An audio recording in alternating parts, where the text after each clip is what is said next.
chẳng viên năng bằng hai pra bài bàn này chẳng nơi mà đom nhom rùa nở ní cứ miên bờ lì môi bực mạnh và là nó cứ ở toàn chọc té cứ nơi đá đi bà nơi cái bài khi ra tí này chắc dương zoom ao về tới bà dương bờ bờ rùa vía nè bà chẳng nơi cái lạnh ní cứ miên ở cao vô là bươn mùi đá chẳng dương zoom một tia ta dương trong tập lơ ná cứ dương chạy mưa bà ní cứ ở lạnh bờ lì hết bà cái lạnh ní bờ lì phá đá chỉ lại như vô là bươn như thế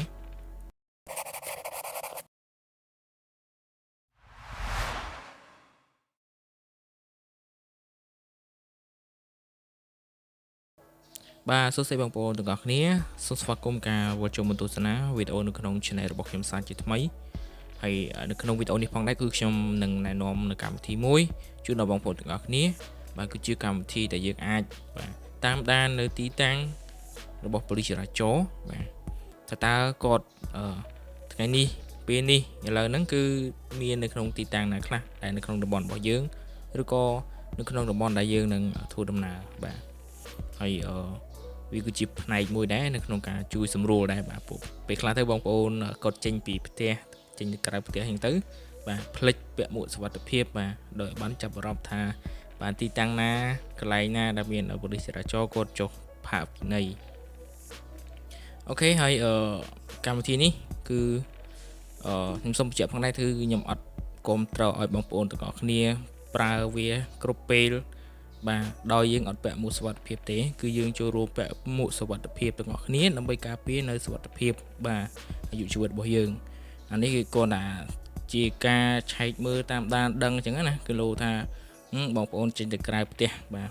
មកចិត្តនឹងទៅហើយចង់ដឹងថាតើនៅម្ដុំនឹងមានប៉ូលីសដែរឬអត់អញ្ចឹងទៅអានេះគឺជួយសម្រួលយើងបានច្រើនដែរហើយអញ្ចឹងដើម្បីមកខាត់ពេលយូរយើងចូលទៅdownload នៅកម្មវិធីទាំងអស់គ្នានៅក្នុង Play Store អូខេហើយសម្រាប់ App Store គឺខ្ញុំអត់ដឹងដែរបើសិនជាបងប្អូនមាន iOS បាទជា iPhone គឺអាចចូលទៅកាន់ App Store បាទ App Store ឆែកមើលទៅបើសិនជាមានអាហ្នឹងយើង download ទៅមកប្រើទៅអូខេចុះឥឡូវយើងចូលមកកាន់ Play Store របស់យើងអូខេអញ្ចឹងយើងចូលមកដល់កន្លែង App Store របស់យើងហើយបាទ Play Store របស់យើងចូលទៅ search មើលនៅកម្មវិធីថាបាទ Radar Bot បាទRadar Bot អូខេ Radar Bot ចឹងយើងចុច search ទៅអូខេគឺជាកម្មវិធីនៅលើគេនេះឯងបាទយើងចុចមើលទៅ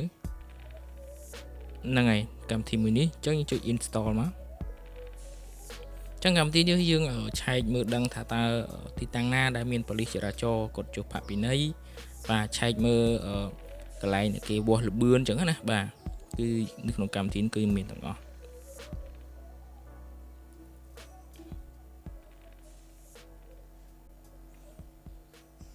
អូខេអញ្ចឹងយើងបាន download រួចហើយយើងចុច open តែម្ដងឬក៏ចូលមកកាន់ app របស់យើងបាទនេះ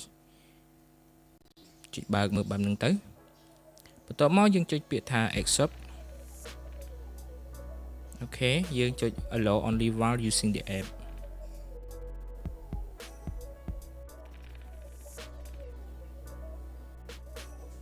អូខេបន្តមកទៀតនៅតรงនេះចុច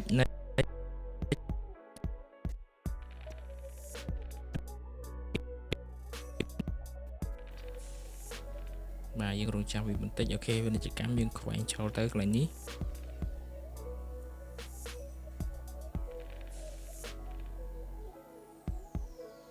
អូខេអញ្ចឹងវានឹងបង្ហាញប្រាប់ឲ្យបាននេះអញ្ចឹងនៅម្ដុំខ្ញុំរស់នៅនេះគឺមានប៉ូលីសមួយព្រឹកមិញបាទឥឡូវនេះគឺអត់តន់ឈប់ទេគឺនៅដដែលនេះបាទនៅក្បែរគ្នាដែរទេហ្នឹងហើយអញ្ចឹងយើង zoom ឲ្យវាទៅបាទយើងបរិចព្រមវាណាបាទអញ្ចឹងនៅកន្លែងនេះគឺមានការវាស់លបឿនមួយដែរអញ្ចឹងយើង zoom មកទៀតតើយើងចង់ទៅផ្លូវណាគឺយើងឆែកមើលបានបាទនេះគឺកន្លែងប៉ូលីសហើយបាទកន្លែងនេះប៉ូលីសផាកដែរកន្លែងនេះវាស់លបឿនអូខេអញ្ចឹងបងប្អូននៅតំបន់ណាវានឹងបង្ហាញនៅតំបន់ហ្នឹងហើយថាតើម្ដុំដែលយើងរស់នៅហ្នឹងគឺមានប៉ូលីសដែរអត់ដូចខ្ញុំអញ្ចឹងខ្ញុំនៅកន្លែងហ្នឹងអញ្ចឹងគៀកដែលខ្ញុំរស់នៅហ្នឹងគឺមានប៉ូលីសគាត់ចុះផាកពិន័យចឹងបើសិនជាបងប្អូនដឹងអញ្ចឹងយើងអាចពាក់មួកសុវត្ថិភាពទៅ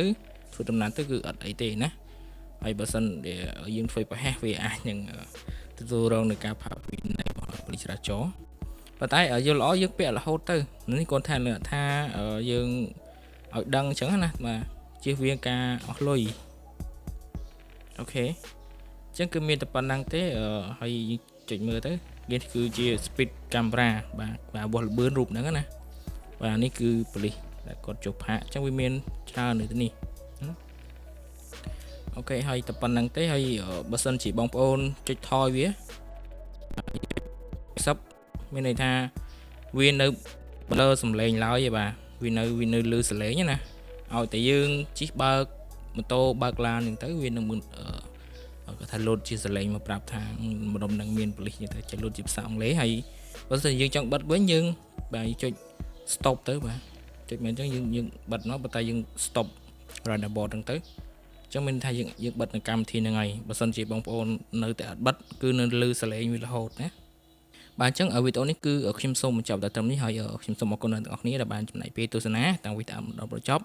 ហើយខ្ញុំសូមជូនពរអ្នកទាំងអស់គ្នាទៅណាបណ្ណាបាទជួបនៅសេចក្តីសុខសុវត្ថិភាពទាំងអស់គ្នាហើយចូលរួមគោរពច្បាប់ចរាចរណ៍បាទបានគ្រប់គ្នាបាទសូមអរគុណ